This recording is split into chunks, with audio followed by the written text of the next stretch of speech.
voltando aí mais uma vez, agora em definitivo, para a gente colocar o programa para rodar. Vamos abrir o primeiro painel do evento. Tenho um prazer aqui de estar trazendo a todos vocês uma área em que o corretor de seguros tem mais facilidade de tratar, de trabalhar, de comercializar. Nós vamos falar aqui sobre oportunidades de negócios na nova realidade do automóvel, do ramos elementares. Quando nós falamos de ramos elementares, nós falamos de vários ramos aí dispostos para que o corretor possa trabalhar. Não é só residencial, empresarial. Nós temos outras frentes aí para poder serem trabalhadas. Então, eu fico muito satisfeito, fico muito à vontade em estar tocando esse painel aqui pelo Clube dos Corretores de Seguros, nesse Connection, o primeiro Connection 2020. Bom, fico muito feliz de estar recebendo aqui de uma forma híbrida, eu volto a usar esse termo, porque nós temos aí um grande time aí online. Fico satisfeito em estar podendo trocar esse papo aqui, trocar essa figurinha aqui com essa turma de excelência, né? E temos aqui também um grande convidado, um grande amigo de forma presencial. Eu queria começar apresentando a todos. Nós estamos aqui com a Samantha Sampaio, aqui no meio do nosso painel, superintendente comercial de uma das maiores seguradoras do ramo de seguro de garantia. Nós vamos falar aqui sobre garantia recursal, né? Então, é um produto que está na moda, é um produto que está em voga. Então, acho que a Samantha tem um know-how, uma expertise total para a gente tocar essa figurinha aqui. Nós vamos estar também aqui com o Thiago Fescher. Fescher é especialista no seguro de transporte, dono da Ares Corretora de Seguros, ou seja, eu já tive que tirar umas 5 dúvidas aqui no bate-papo aqui antes, que foi, eu diria, proveitoso aqui para a gente poder esclarecer vários assuntos aqui também para mim e para alguns amigos, né? E temos o Christian, da Alias Seguros. Eu não sei se o Christian caiu ou ele está voltando. Christian Menezes, opa, estamos aí, né, Christian? Com uma certa dificuldade online, mas acho que isso aí a gente resolve em 2 tempos. Christian da Alias Seguros, especialistas em automóvel. E presencialmente tem um grande amigo, Jaime Torres, amigo de longa data, parceiro de grandes lutas em prol dos corretores de seguros. Vários desafios já tivemos, várias conquistas, eu acho que a gente pode dizer assim, né? Jaime é corretor de seguros, diretor da Santé Corretora de Seguros, diretor da AECOR do Rio de Janeiro e ex-presidente do Clube dos Corretores de Seguros, do qual ele, eu diria que foi o cavalgar do Clube dos Corretores de Seguros até chegar aqui. Fico muito satisfeito de você estar aqui presente comigo, Jaime. Boa tarde a todos, eu que agradeço aqui, parabenizar primeiramente a toda a diretoria, o Fábio, o presidente, Luiz Mário, Sônia Marra, esse evento maravilhoso. Nós estávamos precisando, não só o Rio de Janeiro, mas o Brasil. A gente teve os eventos que nós teríamos, os congressos que nós teríamos esse ano, foram todos cancelados por conta da pandemia, então o Clube dos Corretores, surpreendentemente, conseguiu criar esse... Surpreendentemente, não por falta de capacidade, pelo contrário, surpreendentemente porque a gente achava que não teria mais nada, né, nenhum evento para os corretores de seguros, e foi uma grata surpresa, maravilhoso, parabéns. Estou muito orgulhoso de fazer parte aqui desse momento que é histórico, sem dúvida nenhuma. Bacana, Jaime, muito legal. Bom, acho que para a gente começar o nosso bate-papo, ladies first, Samantha, vamos tocar aqui um assunto que eu acho que eu fico também muito à vontade da gente falar sobre seguro garantia, né? E dentro do segmento do seguro de garantia, nós temos aqui alguns produtos, né? Nós temos o Completion Bond, tem aduaneiro, e agora nós temos o seguro de garantia recursal, né? E aí nós temos agora recentemente uma decisão do CNJ que impulsionou o seguro de garantia, né? Isso nós estamos falando aí a partir de agora de 2020, essa nova lei, essa nova regra permite com que o empenho, né, do trâmite recursal na justiça seja feito através de uma apólice de seguro. Então isso é um avanço absurdo para a carteira, né? E nós temos aí seguradoras especializadas, mas eu fico muito feliz da Junto estar participando aqui junto conosco. Eu acho que nada melhor do que tratar dessa forma, né, Samantha?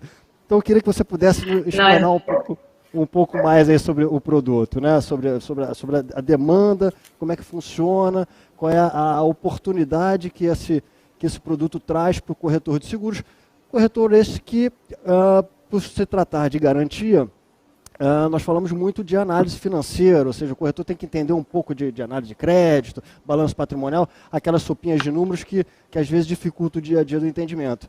Então eu acho que o recursal ele vem para poder trazer um produto mais próximo para o corretor, né, Samantha? Não, primeiro, obrigada, Luiz, pelo convite. É um prazer participar do evento com vocês. Sim, o seguro garantia judicial tem uma grande oportunidade nos últimos anos, né? Foi dentro como você bem colocou, uma quantidade enorme de modalidades no seguro garantia.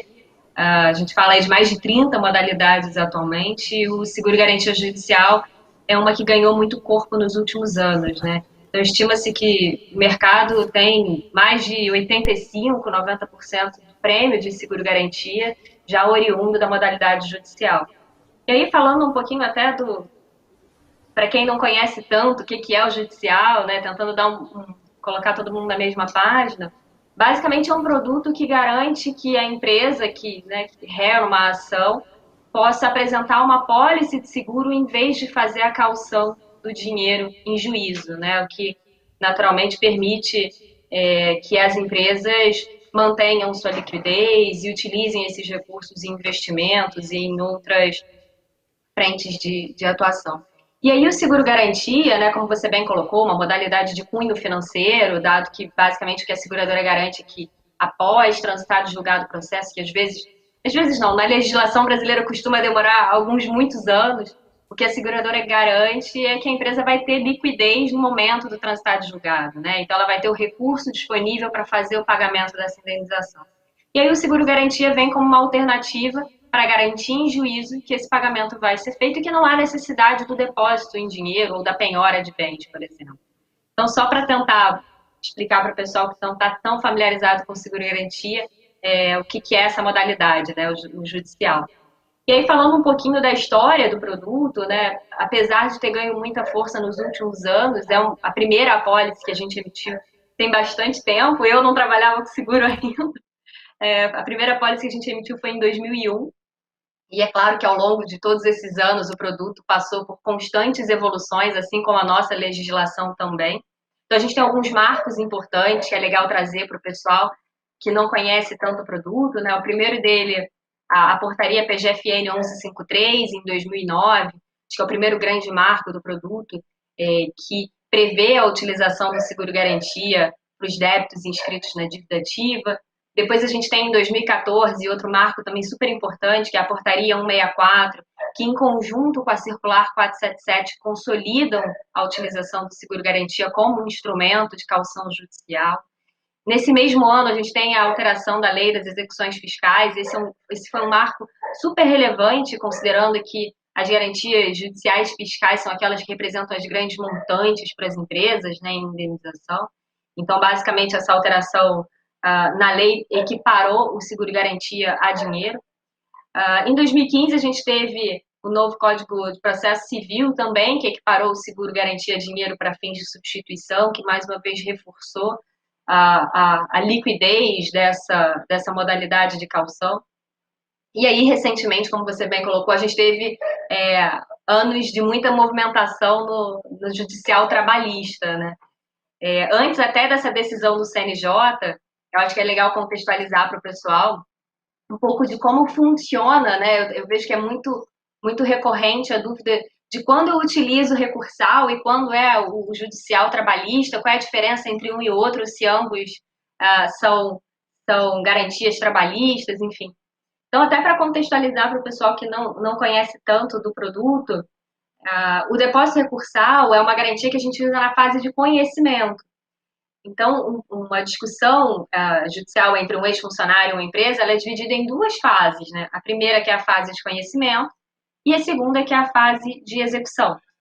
A primeira fase, que é a fase de conhecimento, é quando um ex-funcionário move uma ação contra a empresa, seja para requerer férias, danos morais, horas extras, enfim, ela move uma ação contra a empresa, e aí vai ser discutido o mérito daquela reclamação, né? Então, aquelas horas extras são devidas, aquela reclamação, de fato, que originou o processo, elas são devidas, isso é a fase de conhecimento. a gente ali não está falando ainda de valores, né? A gente está discutindo se a reclamação que aquele ex-funcionário abriu ela é devida ou não. E aí é onde entra o seguro-garantia para depósito recursal. Então, até a reforma trabalhista, em 2017, cada vez que a empresa quisesse recorrer da decisão do juiz para uma instância superior, ela tinha que fazer a emissão de uma guia da Caixa, que no recurso ordinário são 10 vezes o salário mínimo vigente e demais recursos aproximadamente 20 vezes o salário mínimo vigente. E ela apresentava aquela guia paga, né? Então você depositava aquele dinheiro em juízo por meio dessa guia da Caixa Econômica Federal para que você conseguisse movimentar o processo e ir para a próxima instância. Então solicitar uma revisão daquela decisão judicial. E aí, em 2017, basicamente, o que a reforma trabalhista prevê, no artigo 899, é que fosse possível apresentar uma apólice de seguro-garantia em vez do depósito em dinheiro. Então, aí a gente tem um marco super significativo para essa modalidade, né? Quando ela existe, ela começa a surgir em larga escala, e como você falou, utilizado por todas as empresas. A gente brinca que qualquer empresa minimamente saudável, não importa o porte, ela já consegue emitir uma apólice de seguro-garantia judicial trabalhista, né? E o que é legal desse produto é que a gente sabe hoje que não importa o tamanho da empresa, todas estão passíveis a ter uma reclamação trabalhista, né?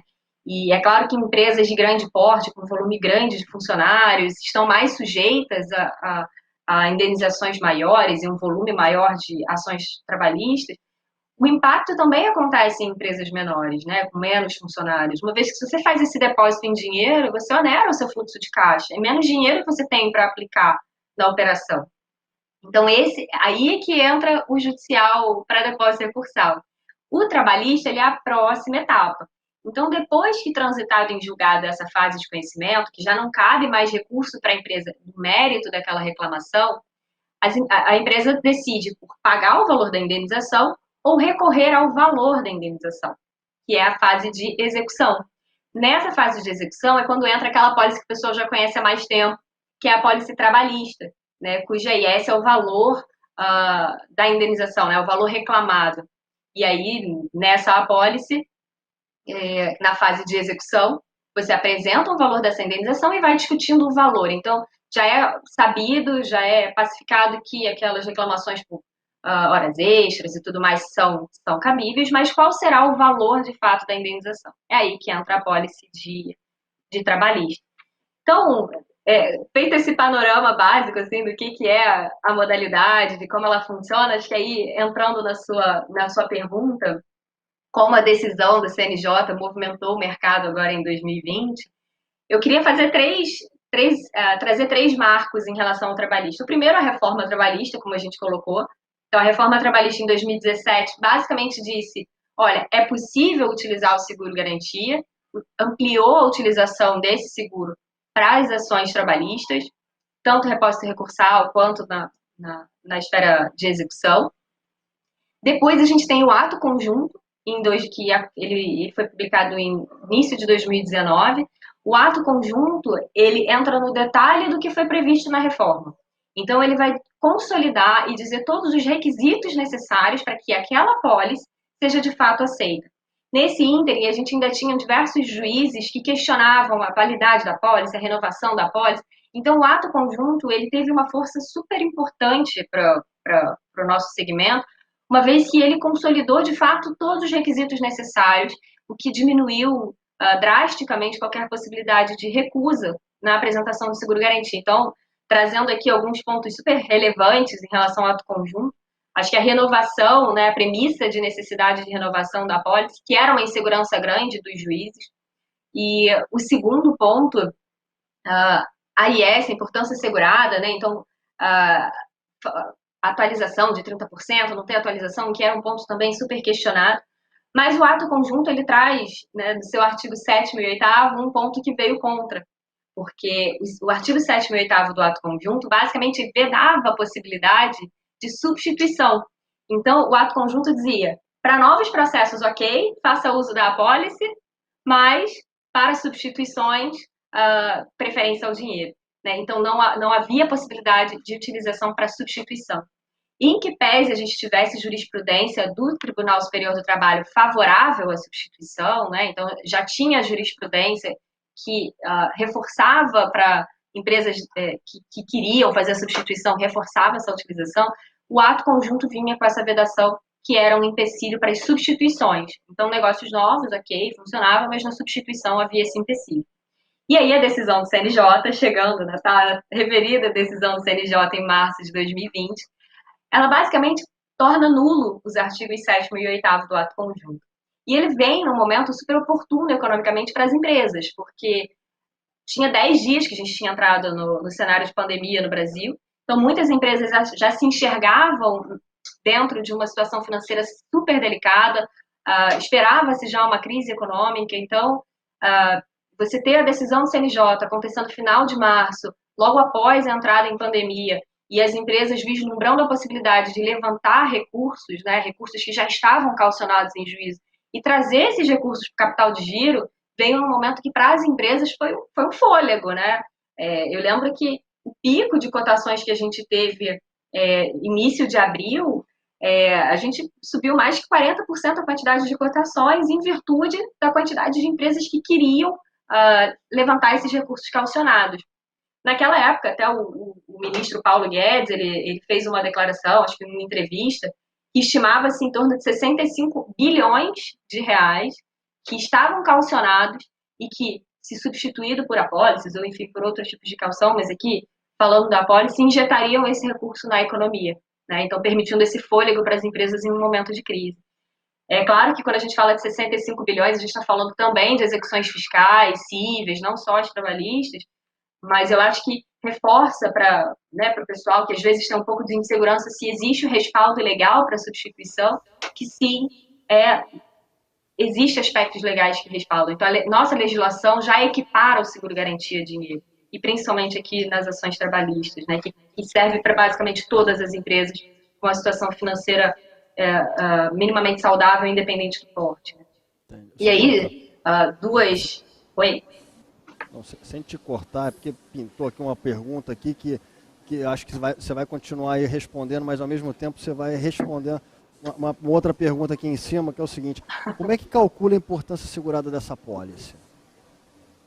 Legal. É o valor do débito, então o valor daquele processo, né? Isso falando das trabalhistas, né? Quando você fala da recursal, basicamente é o valor do recurso, e aí, como eu falei para você, recurso ordinário, 10 vezes o salário mínimo vigente, demais recursos 20 vezes, mas na trabalhista é o valor do débito atualizado.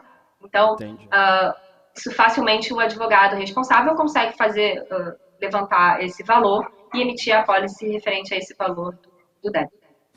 Samantha, eu vou te ser bem sincero, é o seguinte: você respondeu todas as minhas perguntas num parágrafo só. Eu achei excepcional, excelente sua explanação, fico satisfeito aqui pelo que você tem colocado aqui para o mercado dos corretores de seguros. Ao mesmo tempo, a companhia hoje é uma das grandes players no mercado desse segmento. A Samantha, obviamente, está aberta aí à disposição de todo o board dela para qualquer dúvida, cadastro de corretores. Eu acho que o grande barato agora são os corretores entrarem em contato e aí promoverem seus devidos cadastros, né, Samantha? Isso aí. E atualmente, para reforçar, o fluxo é bem simples, né? É possível fazer quase que 100% online, uma vez ter feito o cadastro do seu cliente, todo o processo de emissão da apólice, ele é 100% online. O corretor que quer colocar o processo de emissão no tomador pode fazer também, ele só gerencia login.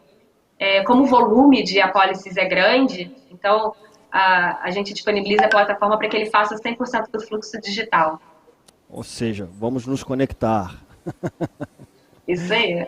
Samantha, muito obrigado pela oportunidade. Fico feliz de estar aqui novamente com o Clube de Corretores de Seguros. Mande um abraço lá para o Alexandre, um grande amigo, um grande parceiro.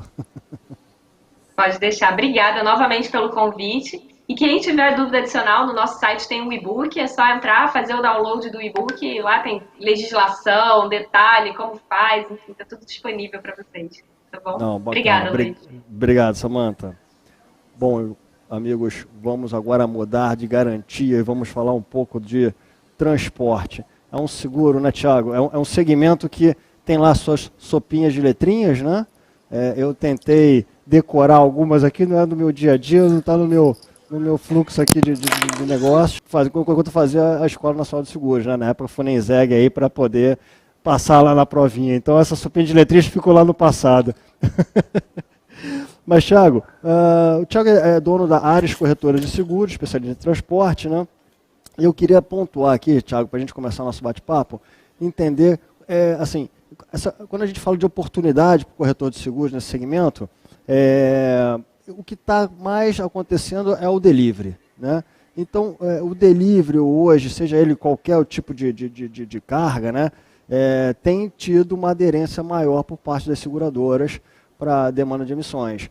Como é que você vê essa oportunidade para o mercado de transporte, tanto de pequeno porte, né, eu diria de pequeno curto trânsito, né, ou mesmo até de carga de uma forma geral, né? Ah, legal. Primeiro agradecer a todos vocês, né, do Clube do Rio de Janeiro, parabenizar pelo evento. Eu acho que realmente foi falado aí que um evento dessa magnitude, na situação onde a gente se encontra, é muita coragem e muito comprometimento, né? Então eu acho que realmente vocês merecem os meus parabéns, porque e os parabéns de todos os corretores, porque levar conteúdo nesse ambiente é assim um serviço enorme para o mercado de seguros como um todo, né? Então muito obrigado pelo convite. Quanto ao mercado de transporte, é muito interessante a gente pensar que esse mercado é pouco explorado pelos corretores, né? Porque toda vez que a gente fala de seguro-transporte, eu atuo há 15 anos no ramo já, a corretora ela foi fundada pelo meu pai, ela é de 87, então desde 87 a gente trabalha com seguro de transporte, e é muito interessante quando a gente conversa com outros corretores que eles têm essa dificuldade, exatamente essa dificuldade que você me falou. Poxa, mas é uma sopa de letrinhas, é um ramo muito complicado, e eu sempre tento desconstruir isso, no sentido de falar, não é que é um ramo complicado, é um ramo complexo. E ao mesmo tempo que ele é um ramo complexo, os outros ramos são tão ou mais complexos do que o transporte.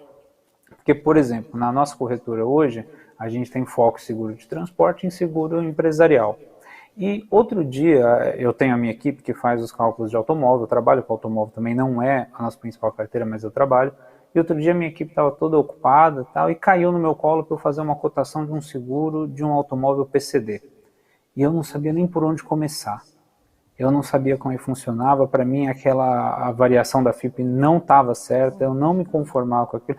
E quando eu liguei para o gerente da seguradora para falar, poxa, me explica como é que funciona esse negócio de seguro de automóvel PCD. Ele me explicou tudo, eu falei, mas isso é extremamente complexo. Ele falou, não, mas é que está no dia a dia, então é uma questão de você colocar no seu dia a dia as oportunidades e colocar no seu dia a dia, colocar no seu radar para aproveitar as oportunidades de transporte. Para provocar isso, o que eu costumo falar? Dentro do ramo de transporte, a gente tem diversos produtos, como a gente tem diversos produtos no ramo de vida, no ramo de ramos elementares, de seguro patrimonial e tudo mais. Um desses ramos no seguro, dentro do ramo de seguro-transporte, do grupo de seguro-transporte, ele é obrigatório. Então é o seguro para transportador, para acidente rodoviário para transportador. Eu não vou falar sigla, tá? Não precisa. Mas é o seguro de acidente rodoviário para transportador. Então, fazendo um exercício de raciocínio, se o legislador, se a nossa economia, se o Estado entendeu que esse seguro era tão importante que ele o tornou obrigatório, é uma oportunidade muito grande. Alguma coisa ali tem de importante e o corretor tem que voltar os olhos para o mercado de transporte. Eu não estou dizendo que não vai ser difícil você começar no mercado de transporte, assim como é difícil para começar qualquer ramo, seja seguro, fora do seguro. Tá? Mas o que eu chamo a atenção dos corretores é de que existe um grande universo para se trabalhar. E hoje o mercado de transporte, o mercado de seguro-transporte, ele está extremamente concentrado em grandes corretoras que fazem um bom trabalho, que almejaram essa posição com muito trabalho, mas ele está extremamente concentrado no mercado de transportador. Quando a gente tem um número infinitamente maior de embarcadores. O que são os embarcadores? São os donos da mercadoria. Então, se eu falar qualquer empresa que fabrica um produto, que distribua um produto, pode fazer seguro de transporte desse produto, ou seja, que possui um risco no deslocamento de uma mercadoria que está sob a sua responsabilidade, sobre o seu patrimônio, que pode gerar um prejuízo em caso de um evento, em caso de um sinistro, eu abro o leque.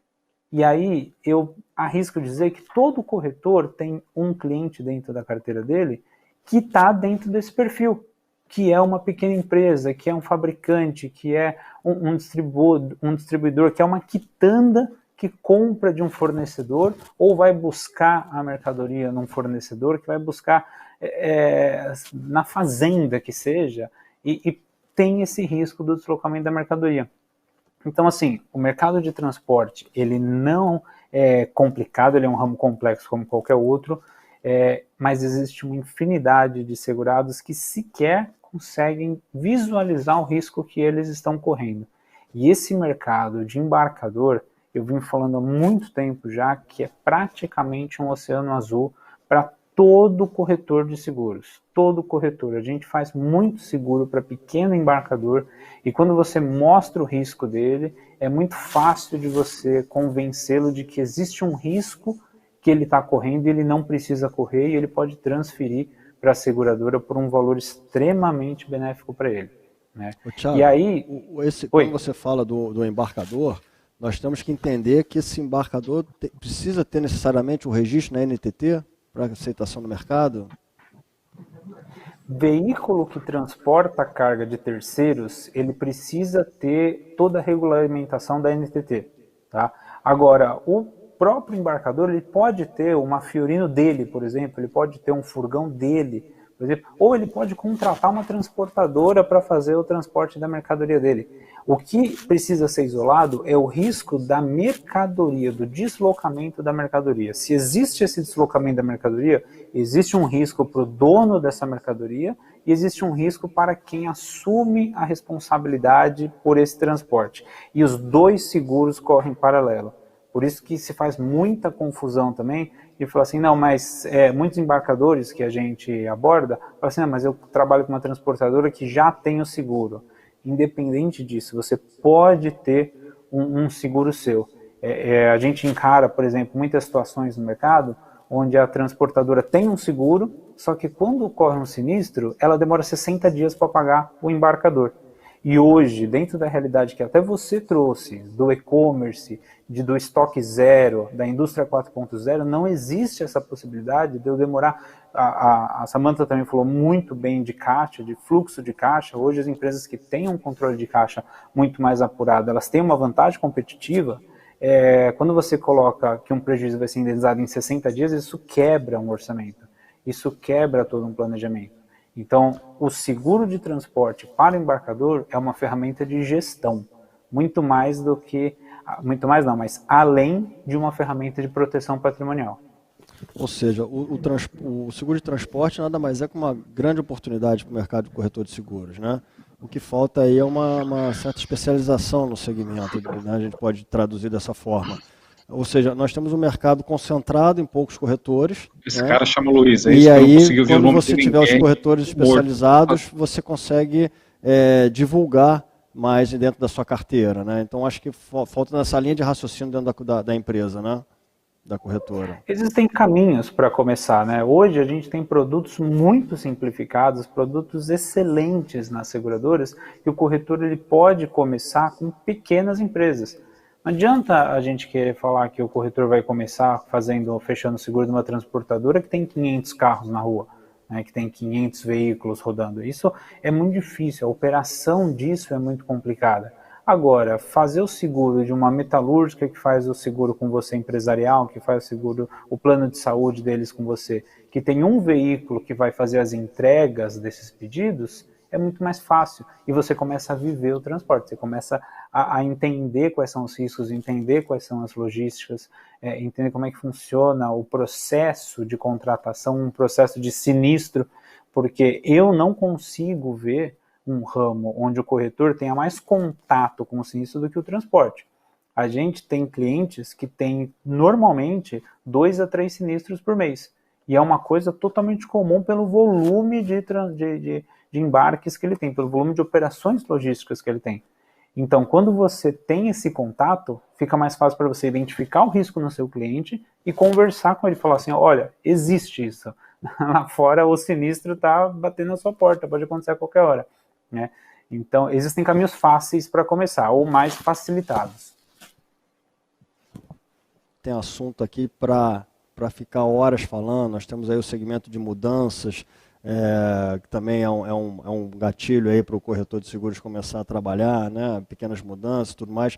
Mas acho que você foi feliz em toda a tua explanação, em trazer um pouco da facilidade que é o produto, né? Ou seja, vamos deixar de lado essa história de sopinha de letrinha. É só ler 2, 3 vezes que a gente começa a decorar e fica mais fácil para comercializar, né? É só perder o chamado medo do negócio, né? Eu queria te agradecer a oportunidade, Thiago. Antes da gente entrar aqui, a gente falou de associações. Eu faço várias parcerias com corretores da UCS, com corretores de clubes, para conversar com eles sobre transporte. É um caminho. Bacana, Thiago. Muito obrigado pela oportunidade de você ter estado aqui conosco e nos ajudar a desmistificar o produto. Acho que é o mais importante, né? Obrigado. Bacana. Bom, vamos bater um papo agora com o Christian. Christian caiu, tá online. Às vezes eu fico na dúvida aqui se ele caiu, se ele está online.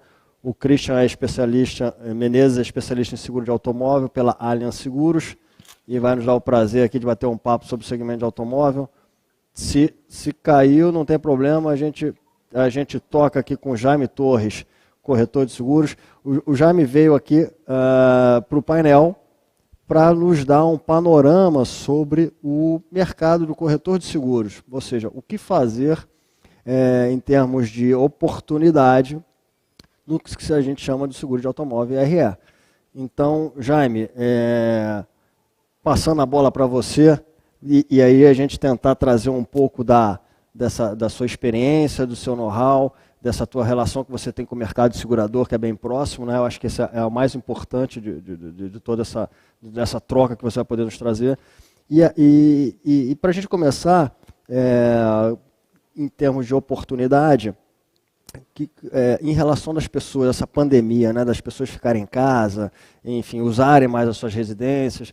Eu digo suas residências porque tem gente que tem 2 casas, tem a casa habitual, né, e tem a casa de veraneio. Então tem muita gente que foi para a casa de veraneio e fica no bate-bola, né, vai e volta, vai e volta. Eu sou exemplo disso, acabei que eu fiquei de vez morando na casa de veraneio. Mas em todo caso, essa proximidade agora, com carinho maior dentro da sua residência, contribuiu para aquecer o seguro de residenciais, o seguro de residência na carteira do corretor?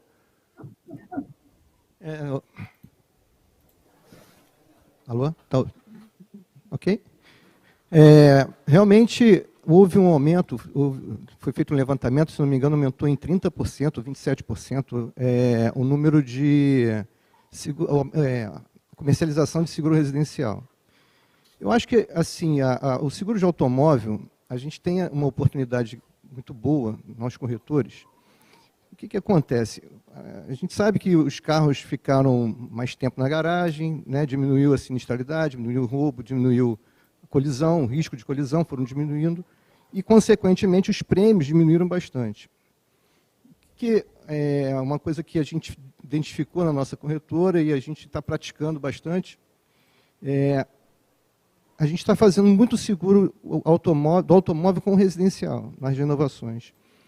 Essa é uma prática que facilita quando primeiro porque já tem, as pessoas trabalhando em home office já detectaram que o seguro residencial, além da cobertura, né, dos vendaval, incêndio e tal, tem os serviços que muitas das vezes as pessoas precisaram e viram que seria mais fácil contratar um seguro residencial e mais barato até. Então, aí eu vejo aí uma oportunidade da gente comercializar o seguro de automóvel com residencial por conta dessa redução do prêmio. Então, você vai oferecer para o cliente, né, o segurado na hora de renovação, falar, além de baixar o preço do seguro, a gente ainda conseguiu aqui um desconto para poder você já ter uma cobertura para a sua residência. porque dessa forma, a gente agrega valor na hora né, é uma forma de tentar compensar um pouco a perda de receita que a renovação do seguro de automóvel causou. É o que a gente pode chamar de gancho de venda, né? Exatamente, exatamente. Você cria uma proximidade maior com o teu cliente, e dali você começa a oferecer não só a cobertura propriamente dito do seguro, e sim os benefícios, né? Exatamente, exatamente. E é uma forma de compensar, como eu falei, a queda da receita do seguro de automóvel, né? A gente tem visto em algumas situações uma queda de 25%, 30%. Então, é uma forma de você compensar, e eu te falo assim, que a receptividade dos segurados é muito grande. E, às vezes a gente fica preocupado em perder o negócio, né? Existe aquele poxa, mas o outro vai apresentar, e esse acaba sendo um serviço. Tem seguradora que tem no seguro de automóvel, inclusive outras coberturas, né? De smartphone, de bicicleta. Existem algumas seguradoras que dão essa cobertura no seguro residencial e acaba pegando um gancho em tudo, né? Falando um pouco de seguro de bicicleta, a gente estava até comentando agora há pouco, né? E lá na minha corretora a gente tem uma área nesse segmento, e é um produto que cada vez mais está aumentando, né? E a gente estava conversando agora há pouco, e você é um cara que também está começando a trabalhar com esse segmento. Então, o que você acha do seguro de bicicleta? Você acha que é uma oportunidade esse seguro de propriedade? Na verdade, assim, Luiz Mário, a nossa corretora é multiramo, né? O nome é Santé porque é saúde. A gente tem bastante negócio de saúde, mas a gente atua em todos os segmentos. O seguro de bicicleta, na verdade, a gente teve, a pandemia trouxe algumas coisas, né? Houve uma redução, a princípio, na comercialização de automóveis 0 km, houve uma queda muito grande. E, por outro lado, houve um aumento significativo na venda de bicicleta, né? É um mercado que entre 15 de junho e 15 de julho, teve um aumento de 120%, 118% nas vendas de bicicleta desse ano em relação ao ano passado. E a indústria de bicicleta, ela hoje tem mais demanda do que ela tem de matéria-prima para a produção. Está faltando carbono. Está faltando carbono. Está faltando alumínio. Carbono. Então, não deixa de ser um segmento a ser explorado. Eu estou falando isso porque tem sido demandado para a comercialização de seguro de bicicleta. É claro que o prêmio é bem menor, a gente não está falando aqui que um vai substituir o outro, mas a gente tem que aproveitar todas as oportunidades. Aliás, é esse o painel, né? Então, no automóvel, acho que dá para aproveitar a oportunidade para vender o residencial, e o seguro de bicicleta não deixa de ser uma boa oportunidade também. E falando de oportunidade, trazendo agora para uma realidade mais para os seguros de riscos empresariais, nós temos aí a carteira de lucros cessantes, né? Então, você consegue identificar isso como sendo uma oportunidade próxima do corretor, ainda mais diante do cenário de pandemia? Eu até até cheguei a brincar com alguns clientes que me ligaram. O seguro de lucro cessante, ele é, entre aspas, aí, um pouco marginalizado, porque até é mais fácil não oferecer a cobertura, né? Mas, na verdade, o seguro de lucro cessante ou despesas fixas, que é comercializado nos seguros empresariais, chamado pacotinhos, né? Porque não estou falando da carteira especificamente de lucro cessante, mas no seguro patrimonial, que normalmente a gente consegue comercializar com outras coberturas. Então, teve alguns clientes que me ligaram porque estava com o comércio fechado, perguntando, está fechado, o seguro vai cobrir? Aí a gente explica, né, que a cobertura está ligada a alguma outra cobertura da apólice, né? Então ele tem que ser contratado.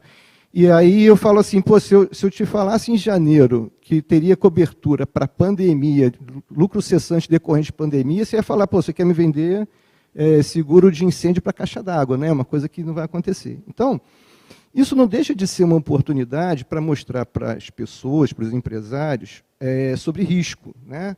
São coisas que podem parecer pouco prováveis, quase que impossíveis de acontecer, mas que não são impossíveis. a gente tem uma tecnologia assim, absurdamente avançada na medicina, né? Nanotecnologia, e um vírus, né? Eu costumo falar que um ser invisível mudou o mundo e todo mundo, né? Então, quem é que imaginar que não teria cobertura, que nós teríamos uma pandemia, que essa pandemia ia ocasionar o fechamento das lojas, do comércio, da Disney, acabar com Fórmula 1, com Champions. Então são coisas que é pouquíssimo provável de acontecer e é importante se ter. Então, o lucro cessante, eu acho que é uma maneira realmente da gente dar cobertura e informar as demais coberturas que são pouco prováveis de acontecer, mas que podem acontecer. Jaime, esse painel é sobre oportunidade para o corretor de seguros.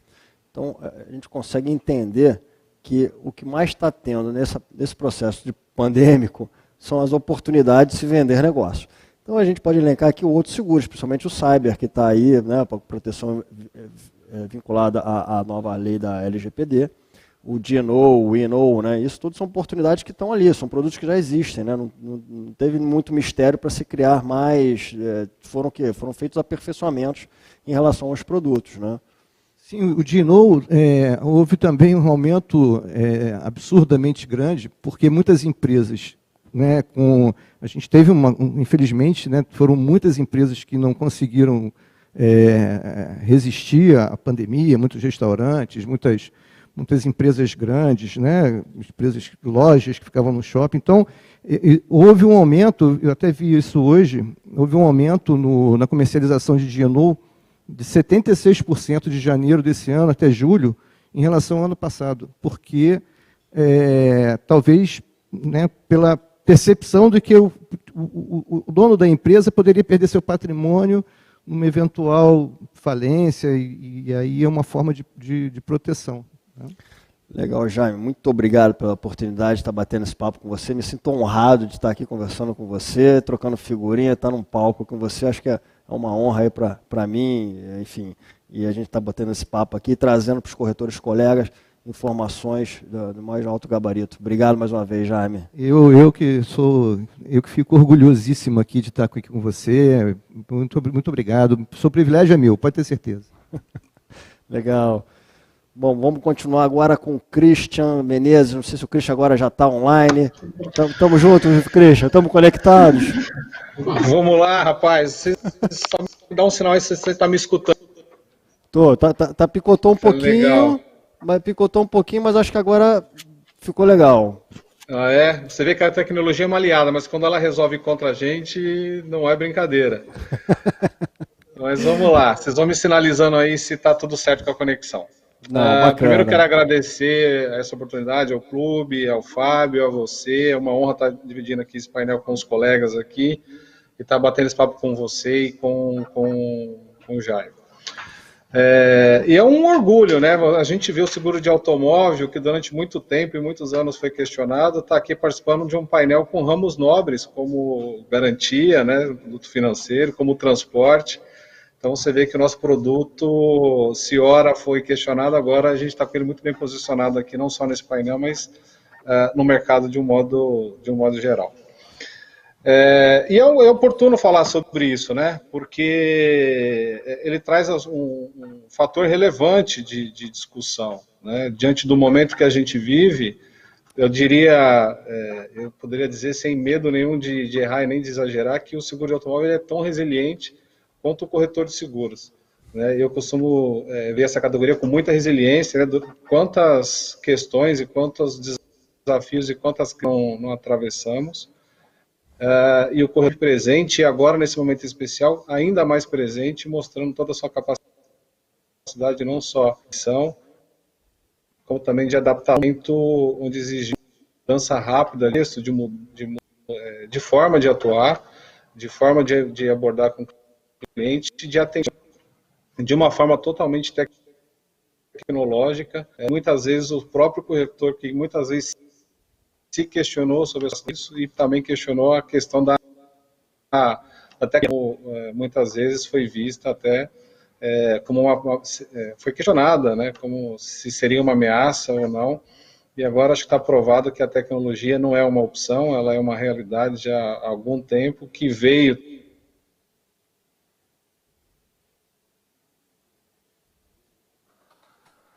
também aí no automóvel, principalmente. Escutando?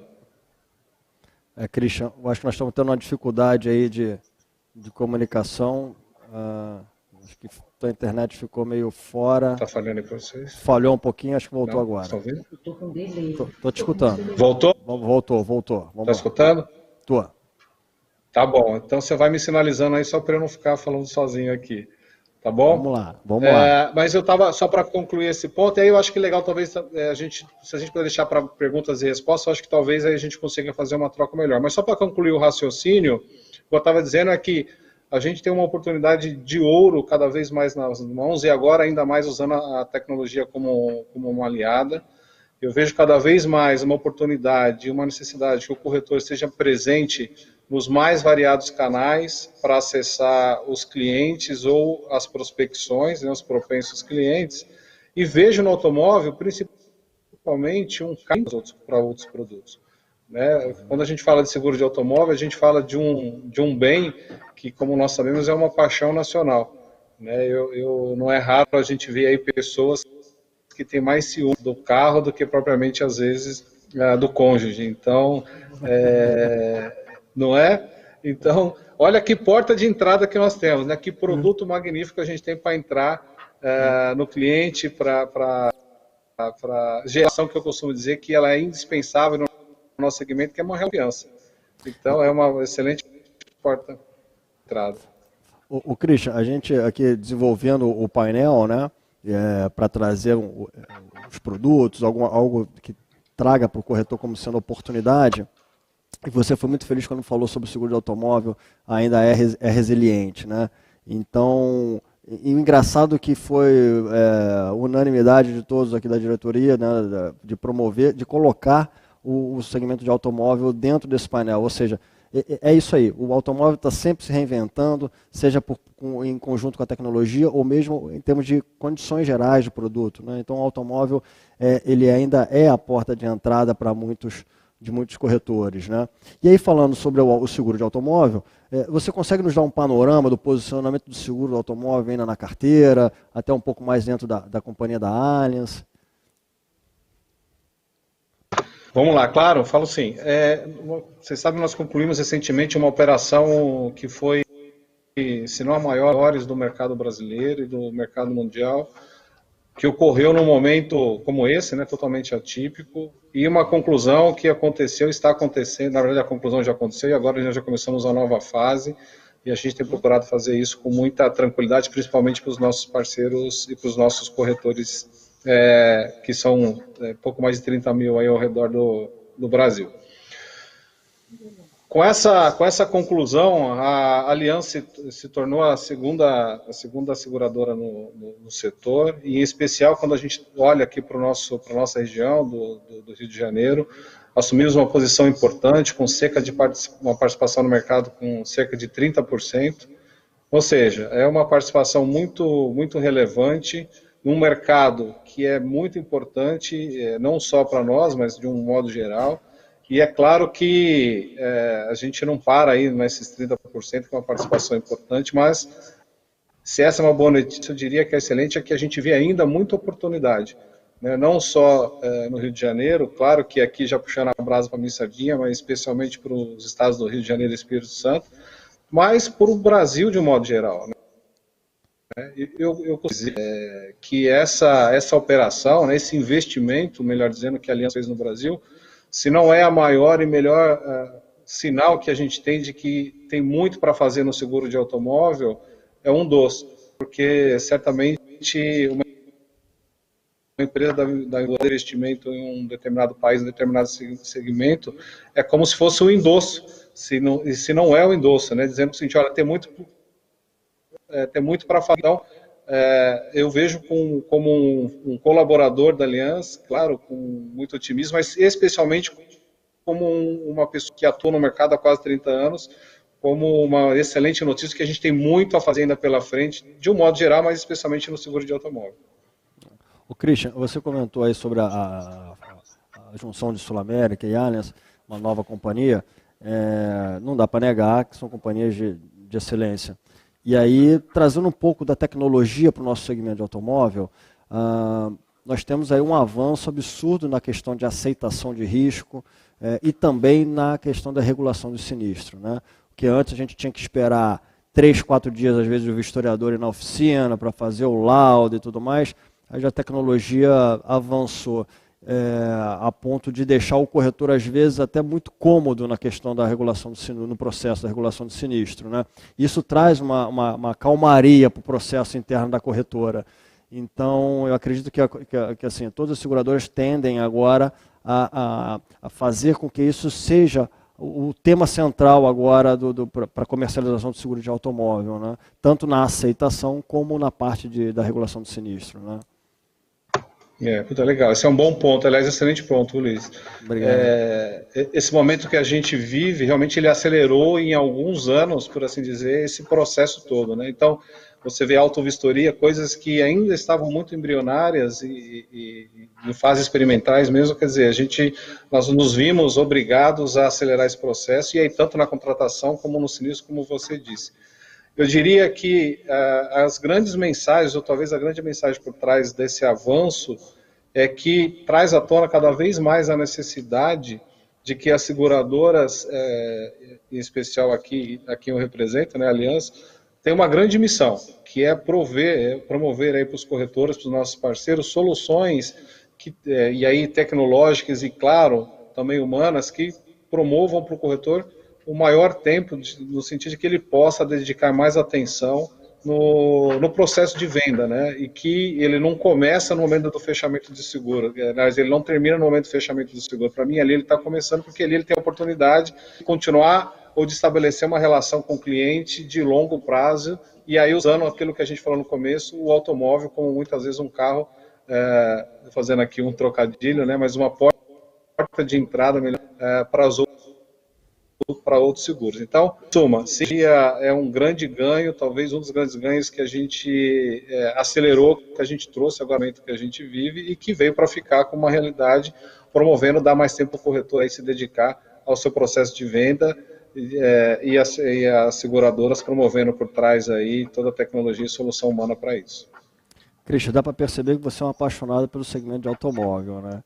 Qual o teu sentimento do mercado do segmento de automóvel, cara? Você acha que isso tende a ser ainda, como a gente mesmo já falou aqui, mas o chamariz, mas você acha que o seguro de automóvel ainda tem muita coisa a fornecer para o cliente final? Não só uma indenização, mas algumas outras benesses em relação Eu não tenho dúvida disso. Que bom que eu consegui transmitir para você aqui a minha paixão. Eu comecei a minha carreira em seguros na área de automóvel, cheguei a ter uma passagem importante para a minha carreira como técnico de automóvel e vim trabalhando aí há mais de 29, quase 30 anos nessa carteira.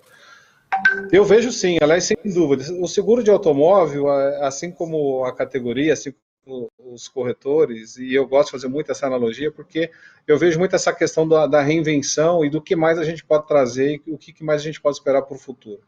Então, a gente tem várias discussões nessa linha, nós temos aí uma discussão bem recente, que eu ainda acho que a gente tem muito que evoluir, principalmente no nosso mercado brasileiro, mas a questão do seguro on demand, né? Quer dizer, como é que eu vou formatar seguros que tragam e que sejam cada vez mais adaptáveis, não só à realidade do cliente, mas principalmente às necessidades de cada cliente.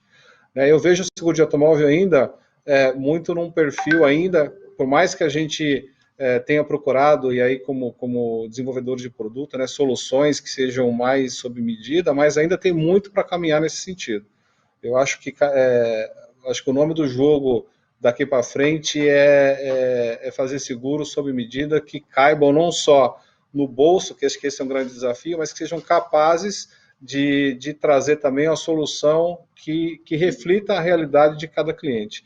Então, tem muitas discussões na mesa, muitas novidades que virão, certamente a partir de 2021, e eu acredito que isso é só um começo, né? O seguro tradicional ele sempre vai ter espaço, claro, mas a gente vai ter que sempre achar veias e formas e nichos para aproveitar aí o cerca de 70% do mercado que a gente sempre gosta de dizer que ainda não tem seguro, né? Então, não tem por uma série de questões que não passa só pelo custo. Também, sim, pelo custo, mas também por outras questões, certamente, que a gente tem que identificar, como eu disse, avaliando aí a necessidade de cada nicho, de cada cliente. Samantha, que é um produto de garantia que está trazendo aí uma revolução no mercado de seguros, é um produto que não é tanto explorado pelo corretor de seguros, mas acho que agora, com a nossa troca aqui, né, Samantha, a gente consegue divulgar um pouco mais do seguro garantia, não só o recursal, mas também o garantia como um todo. Agradecer também imensamente ao Thiago, que vai me ajudar dia a dia aqui a entender essa sopinha de letras, que em breve começarei a entender um pouco mais. Ao Jaime, corretor de seguros, muito obrigado por estar aqui com a gente. Agradeço imensamente a oportunidade e o conhecimento de vocês, que extrapola aqui o evento local. E sim, a conexão ainda é o tema do dia, né? Muito obrigado a todos, fico satisfeito e agradecido. E a quem está nos assistindo, continue nos assistindo. A programação vai até 9 horas da noite. Amanhã tem mais. Não desligue, continue ligado. Temos mais nosso painel. Obrigado.